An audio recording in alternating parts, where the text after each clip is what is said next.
హైదరాబాద్ నుంచి వచ్చారు, ప్రాపర్ గుంటూరు, ఘాట్ అర్థమవుతుంది. మీ పేరు సార్? వెంకీ సార్ గారు, గుంటూరు వెంకీ సార్.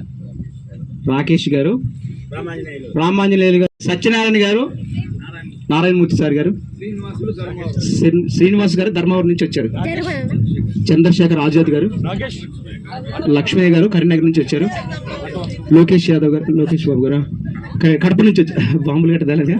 అలాగే ఏం లేదు సార్, మనం ప్రకృతిలోకి ఎంటర్ అయ్యాం కాబట్టి చిన్న యోగా చేద్దాం, ఒంటికి మంచిది యోగా. యోగా అనగానే రామ్దేవ్ బాబా చూసే ఉంటారు, కాళ్ళు మడతేసి ఇలా పై, అలాంటిది వద్దులేండి, మీ పంచి ఊడిపోద్ది, అలాంటిది చేయకండి. చిన్న థమ్స్అప్ యాడ్స్, కుడి చేయండి స్ట్రైట్గా, మీ లెఫ్ట్ హ్యాండ్ ఖాళీగా ఉంది కండి, గుంటూరు ఖాళీగా ఉందిగా చెయ్యి, మా టీ షర్ట్ పట్టుకోండి సార్. మీరు కూడా షార్ట్ షర్ట్ పట్టుకోండి. రామరాజు గారు షార్ట్ టీ షర్ట్ పట్టండి సార్. మీరు కూడా షార్ట్ చొక్కా పట్టుకోండి. షర్ట్ మీరు గట్టిగా జమ్మట్లు పట్టండి కమ్మా.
చూడప్ప సిద్ధప్ప, నేను సింహం అంటాడు, అది గడ్డం తీసుకోలేదు, నువ్వు తీసుకోగలవు, అంతే తేడా.